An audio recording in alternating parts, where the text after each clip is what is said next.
BJP అధికారంలోకి వచ్చినప్పటి నుంచి కాంగ్రెస్కు ఎదురు దెబ్బలు తగులుతూనే ఉన్నాయి. దశాబ్దాలుగా కాంగ్రెస్కు ఎదురులేదు అనుకునేటటువంటి ఉత్తరప్రదేశ్, మహారాష్ట్ర వంటి కీలక రాష్ట్రాల్లో తన ఆధిపత్యాన్ని కోల్పోయింది. విజయవంతంగా ముందుకు దూసుకుపోతున్న కాంగ్రెస్ ఎలా క్షీణించింది? ఒకప్పుడు వైభవంగా దేశాన్ని పరిపాలించిన కాంగ్రెస్ ఎలా పతనావస్థకు చేరుకుంది అనే విషయాలను ఈ వీడియోలో తెలుసుకుందాం. 2014 ఎన్నికల్లో బీజేపీ లోక్సభలో సొంతంగా మెజారిటీ సీట్లను సాధించింది. అంతేకాకుండా 2019 ఎన్నికల్లో బీజేపీ తన ఆధిపత్యాన్ని పెంచుకుంటూ ఓట్ల శాతం పెంచుకొని బీజేపీ నిరంతరం అధికారంలో ఉండగల పార్టీగా తన ఆధిపత్యాన్ని చూపించుకుంటోంది. మరోసారి గెలిస్తే ఆధిపత్య పార్టీగా నిలిచిపోతుందని అనుకోవడంలో సందేహం లేదు. కాంగ్రెస్ పార్టీ పతనం మహారాష్ట్రపై పట్టును కోల్పోవడంతో ప్రారంభమైందని చెప్పవచ్చు. బొంబాయి రాష్ట్రాన్ని మనం కాంగ్రెస్కు జన్మస్థలంగా చెప్పవచ్చు. డిసెంబర్ 28, 1885న 72 మంది ప్రతినిధులతో గోకుల్దాస్ తేజ్పాల్ సంస్కృత కళాశాలలో కాంగ్రెస్ స్థాపించబడింది. 1960లో మహారాష్ట్రను బొంబాయి రాష్ట్రం నుంచి వేరు చేసిన తర్వాత కూడా దాని పాలన కొనసాగుతూనే ఉంది. అప్పటి నుంచి 20 మంది ముఖ్యమంత్రులలో 13 మంది కాంగ్రెస్కు చెందినవారే ఉన్నారంటే కాంగ్రెస్కు ముంబైలో ఉన్న పట్టు ఏంటో మనకు తెలుస్తోంది. అయితే రాజకీయ విశ్లేషకుల అంచనా ప్రకారం కాంగ్రెస్ పతనానికి పార్టీ ఫిరాయింపులే కారణమని అంటారు. 1950 నుంచి ఫిరాయింపుల పరంపర కొనసాగుతూనే వస్తుంది. అయితే ఇది 1967లో పతన స్థాయికి చేరుకుందని చెప్పవచ్చు. 438 మంది కాంగ్రెస్ సభ్యులు పార్టీ నుంచి విడిపోయారు. ఎమర్జెన్సీ తర్వాత అసంతృప్తితో 1977లో ఇందిరాగాంధీ కాంగ్రెస్కు నాయకత్వం వహించటంతో కాంగ్రెస్ చీలిపోయింది. 1978లో శరద్ పవార్ సామంతర్ కాంగ్రెస్ను స్థాపించారు. జనతా పార్టీ రైతులు, కార్మికుల మద్దతుతో ముఖ్యమంత్రి అయ్యారు. 1980లో ఇందిరాగాంధీ తిరిగి అధికారంలోకి వచ్చి రాష్ట్రపతి పాలనను విధించి ఆయన ప్రభుత్వాన్ని రద్దు చేశారు. 1980, 1985 అసెంబ్లీ ఎన్నికల్లో పవార్ ఓడిపోయారు. 1986లో ఇందిరాగాంధీ హత్య జరిగిన 2 ఏళ్ల తర్వాత పవార్ కాంగ్రెస్లోకి తిరిగి వచ్చి 1995 వరకు ముఖ్యమంత్రిగా పాలించారు. మరోపక్క ఎల్కే అద్వానీ ఆధ్వర్యంలో 1990 నుంచి ప్రజల మతపరమైన అభిమానాన్ని గెలుచుకుంటూ బీజేపీ దేశవ్యాప్తంగా పుంజుకుంది. దీనికి ముఖ్య కారణం 1990లో ఎల్కే అద్వానీ నాయకత్వంలో చేసిన రథయాత్ర. 1992 బొంబాయి అల్లర్లు, బాంబు పేలుళ్ల వల్ల ప్రజలు శివసేన, బీజేపీ కూటమిని అధికారంలోకి కూర్చోబెట్టారని చెప్పవచ్చు. 1999లో కాంగ్రెస్ పార్టీకి అధ్యక్షురాలు, ప్రధానమంత్రి అభ్యర్థిగా రావటంతో ఇటలీలో జన్మించిన సోనియా గాంధీకి పార్టీని నడిపించే హక్కు లేదని వ్యతిరేకించటంతో మే 20, 1999న కాంగ్రెస్ నుంచి శరద్ పవార్ను బహిష్కరించారు. దీంతో శరద్ పవార్, పిఏ సగ్మా తారిక్ అన్వర్ జూన్ 10న 1999న నేషనలిస్ట్ కాంగ్రెస్ పార్టీని స్థాపించారు. సోనియా గాంధీ నాయకత్వంపై వ్యతిరేకతతో ఎన్సీపీని స్థాపించినప్పటికీ అక్టోబర్ 1999లో మహారాష్ట్ర ప్రభుత్వాన్ని ఏర్పాటు చేసేందుకు నేషనలిస్ట్ కాంగ్రెస్ పార్టీ కాంగ్రెస్ నేతృత్వంలోని యునైటెడ్ ప్రోగ్రెసివ్ అలయన్స్లో చేరింది. అంతేకాకుండా 2004లో ఎన్సీపీ జాతీయ ప్రభుత్వాన్ని ఏర్పాటు చేయడానికి యూపీఏలో చేరింది. మన్మోహన్ సింగ్ నేతృత్వంలో ఎన్సీపీ అధినేత శరద్ పవార్ సింగ్ నేతృత్వంలోని ప్రభుత్వంలో 5 ఏళ్ల పాటు వ్యవసాయ శాఖ మంత్రిగా పనిచేశారు. పార్టీ 2014 వరకు కాంగ్రెస్ నేతృత్వంలోని మహారాష్ట్ర ప్రభుత్వంలో భాగంగా కొనసాగింది. జూన్ 20, 2012న పిఏ సగ్మా ఎన్సీపీని వదిలి రాష్ట్రపతి ఎన్నికలలో పోటీ చేసి ఓడిపోయారు. 2014 లోక్సభ ఎన్నికలలో నరేంద్ర మోడీ నేతృత్వంలోని ప్రత్యర్థి నేషనల్ డెమోక్రటిక్ అలయన్స్ చేతిలో యూపీఏ ఓడిపోయింది. ఎన్సీపీ 10 ఏళ్లలో మొదటిసారిగా ప్రభుత్వం నుండి వైదొలిగింది. అక్టోబర్ 2014 మహారాష్ట్ర శాసనసభ ఎన్నికలకు ముందు కాంగ్రెస్ పార్టీతో ఎన్సీపీ తన పొత్తును విడిచిపెట్టి ఒంటరిగా పోటీ చేసింది. అసెంబ్లీ ఎన్నికలలో భారతీయ జనతా పార్టీ అతిపెద్ద పార్టీగా అవతరించింది. మొదట ఎన్సీపీ మద్దతుతో మైనారిటీ ప్రభుత్వాన్ని ఏర్పాటు చేసింది.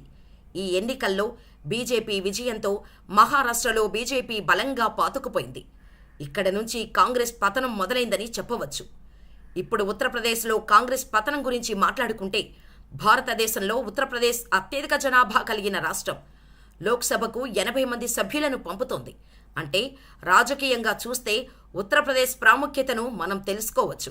అంతేకాదు 1947 తర్వాత 40 ఏళ్ల పాటు కాంగ్రెస్కు ఉత్తరప్రదేశ్ కంచుకోట.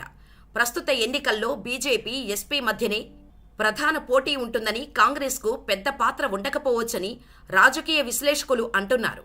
అయినప్పటికీ కాంగ్రెస్ నాయకురాలు ప్రియాంక గాంధీ పట్టు విడవని విక్రమార్కుడిలాగా ఉత్తరప్రదేశ్లో కాంగ్రెస్ గెలుపుకు బాటలు వేసేందుకు ప్రయత్నం చేస్తున్నారు. 2024 సార్వత్రిక ఎన్నికల్లో కాంగ్రెస్ పార్టీకి పూర్వ వైభవం తీసుకురావాలని దృఢ సంకల్పంతో ఉన్నారు. మరి దీనిని ప్రియాంక అధిగమిస్తారా లేదా అనేది చూడాలి. 1985 ఉత్తరప్రదేశ్ అసెంబ్లీ ఎన్నికలలో కాంగ్రెస్ 269 సీట్లతో అధికారం చేపట్టింది. అప్పుడు బీజేపీ సాధించింది కేవలం 16 స్థానాలు. అంతకుముందు 1984 లోక్సభ ఎన్నికల్లో రాష్ట్రంలోని మొత్తం 85 స్థానాలను హస్తం పార్టీ స్వీప్ చేసింది. దాంతోపాటు అత్యంత కీలకమైన హిందీ రాష్ట్రాలలో తిరుగులేని ఆధిపత్యం సాధించింది. అదే సమయంలో అది కొన్ని స్వయంకృతాపరాధాలు చేసింది. తద్వారా స్వీయ నాశనాన్ని కొని తెచ్చుకుంది. షా బానో కేసు, సల్మాన్ రష్దీ పుస్తకంపై నిషేధం, శిలాన్యాస్ కోసం అయోధ్య తలుపులు తెరవటం వంటి రాజకీయ తప్పులకు పాల్పడి యూపీ అనే బంగారు కానుకను వెండి పళ్లెంలో పెట్టి బీజేపీకి అప్పగించింది.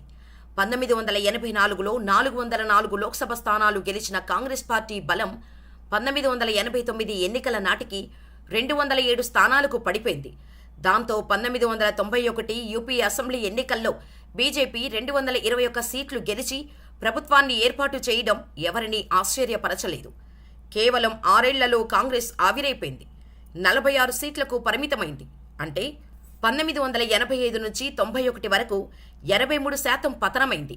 అదే సమయంలో బీజేపీ బలం 14 రెట్లు పెరిగింది. 1984 కేవలం 2 లోక్సభ స్థానాలు గెలిచిన బీజేపీ 1989 నాటికి 85 సీట్లకు ఎగబాకింది. ఇదంతా నాడు రాజీవ్ గాంధీ తప్పులకు కాంగ్రెస్ చెల్లించిన మూల్యం. అప్పటి నుంచి ఇప్పటి వరకు హస్తం పార్టీ పతనం అంచెలంచెలుగా కొనసాగుతూనే ఉంది. మరోవైపు దీనికి విరుద్ధంగా బీజేపీ అంచెలంచెలుగా ఎదుగుతూనే ఉంది. 2009లో 116 స్థానాలు గెలిచిన బీజేపీ 2014లో 282 సీట్లు గెలిచి పూర్తి మెజారిటీ సాధించింది. అంటే దాని వృద్ధి రేటు 143%. అదే సమయంలో 2009లో 206 స్థానాలు గెలిచిన కాంగ్రెస్ బలం 2014 నాటికి 44 సీట్లకు పరిమితమైంది. 2019లో కూడా దాని పరిస్థితి ఏమీ మారలేదు. కానీ బీజేపీ తన సంఖ్యను 303కు పెంచుకుంది. బీజేపీ దూకుడుగా అనుసరిస్తున్న కమ్యూనల్ పోలరైజేషన్, భారీ ప్రచారం, ఓటర్ల సమీకరణ, ఆకట్టుకునే ప్రసంగాలు దాని ఎదుగుదలకు దోహదం చేశాయి. కానీ కాంగ్రెస్ ఓటమి కథ మరీ విచిత్రమనిపిస్తోంది. గత 2 సార్వత్రిక ఎన్నికల్లో యూపీ నుంచి బీజేపీ వరుసగా 71, 62 స్థానాలు దక్కించుకోగా కాంగ్రెస్ 2, 1 సీట్లలో గెలిచింది. ఒక్కోసారి అధికారం చేజారితే దానిని తిరిగి దక్కించుకోవటం కాంగ్రెస్కు కష్టంగా మారింది. వాస్తవానికి ఉత్తరప్రదేశ్లో కాంగ్రెస్ పతనం రాత్రికి రాత్రే జరిగింది కాదు. 1996 నుంచి దాని ఓట్ల శాతం సింగిల్ డిజిట్కే పరిమితమవుతూ వచ్చింది. గత 25 సంవత్సరాలలో యూపీలో అది అత్యధికంగా 1996లో 33 లోక్సభ సీట్లు గెలుచుకుంది. ఆ తర్వాత 2009లో 22 సీట్లు సాధించింది. ఇంతకు మించి ఉత్తరప్రదేశ్లో కాంగ్రెస్ ప్రదర్శన గొప్పగా లేదు. కాంగ్రెస్ పార్టీ 2014 లోక్సభ ఎన్నికలలో కేవలం 44 స్థానాలకు పరిమితమైంది. అలాగే 2019లో 52 సీట్లతో సరిపెట్టుకోవాల్సి వచ్చింది. మరోవైపు బీజేపీ విషయం ఇందుకు పూర్తిగా భిన్నం. 1991లో యూపీ అసెంబ్లీలో 221 సీట్ల నుంచి 2002లో 88కి, 2007లో 51కి, 2012లో 47కి పడిపోయినా ఏనాడు అది పూర్తిగా కూలిపోలేదు. ప్రతి ఎన్నికల్లో కనీసం 15 నుంచి 17% మధ్య ఓటు షేర్ సాధిస్తూ వచ్చింది. 2017లో 312 సీట్లతో అద్భుత విజయం సాధించడానికి పునాది ఆ ఓట్లే. అదే సమయంలో కాంగ్రెస్ నిర్లక్ష్యం యూపీ కాంగ్రెస్లో తీవ్ర నిరాశను మిగిల్చింది. కార్యకర్తలను తీవ్రంగా కుంగదీసిన పాపం పార్టీదే. యూపీ మాత్రమే కాదు, జాతీయంగా కూడా కాంగ్రెస్ తీరు ఇప్పటికీ మారలేదు. యూపీ గణాంకాలు చెబుతున్నట్టుగా ఓటమి తర్వాత కాంగ్రెస్ తనను తాను పెంచుకునే బదులు పూర్తిగా తుడిచిపెట్టుకుపోతోంది. ఈశాన్య రాష్ట్రాలు, గుజరాత్, యూపీ, బీహార్, తెలంగాణ, ఆంధ్రప్రదేశ్, పశ్చిమ బెంగాల్, తమిళనాడు, ఒడిశాలు నేడు కాంగ్రెస్ పరిస్థితి అందుకు ఉదాహరణ. సుదీర్ఘకాలంగా సాగుతున్న ఈ పతనానికి కాంగ్రెస్ వద్ద హేతుబద్ధంగా సమర్థించుకోలేదు.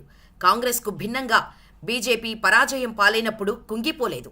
1991 నుంచి దాని అతి తక్కువ లోక్సభ సీట్లు 116. కాంగ్రెస్ తనను తాను నిర్మూలించుకుంటుండగా బీజేపీ తనను తాను తిరిగి ఆవిష్కరించుకుంటోంది. ఢిల్లీనే ఉదాహరణగా తీసుకుంటే షీలా దీక్షిత్ హయాం ముగిసిన తర్వాత అక్కడ కాంగ్రెస్ ఘోరంగా పతనమైంది. ప్రస్తుత ఢిల్లీ అసెంబ్లీలో దానికి ఒక్క సీటు కూడా లేని దుస్థితి. ఒకవేళ ఈ అసెంబ్లీ ఎన్నికలలో ఎస్పీ చేతిలో బీజేపీ దెబ్బతిన్నదే అనుకుందాం. అయినా 2024లో దాని గెలుపు అవకాశాలకు వచ్చిన ప్రమాదం ఏమీ ఉండకపోవచ్చు. ఎందుకంటే లోక్సభ ఎన్నికలను 2 జాతీయ పార్టీల మధ్య పోరాటంగా ప్రజలు చూస్తారు. ప్రస్తుతం యూపీలో కాంగ్రెస్ బీజేపీ మధ్య పోలికే లేదు. మరి ప్రియాంకా గాంధీ ఎందుకు 2024 లోక్సభ ఎన్నికలకు బలహీన కాంగ్రెస్ను సిద్ధం చేయటానికి అంతలా శ్రమిస్తున్నారు? బహుశా 1977లో 153 నుంచి 1980లో 353 స్థానాలకు చేర్చిన ఇందిరాగాంధీ స్ఫూర్తి కావచ్చు. మరోవైపు బీజేపీ తన అనైతిక సామ దాన దండు భేద్ రాజకీయాలకు తగిన మూల్యం చెల్లించే అవకాశమూ లేకపోలేదు. రాజ్యాంగ సంస్థలను నీరుగార్చిందన్న ఆరోపణలు ఉన్నాయి. ప్రజాస్వామ్య విలువలను గంగలో కలిపిందన్న అపప్రదను మోస్తోంది. రాజకీయాలను ఇచ్చిపుచ్చుకునే వ్యాపారంగా మార్చిందనే ఆరోపణలు దానిపై ఉన్నాయి.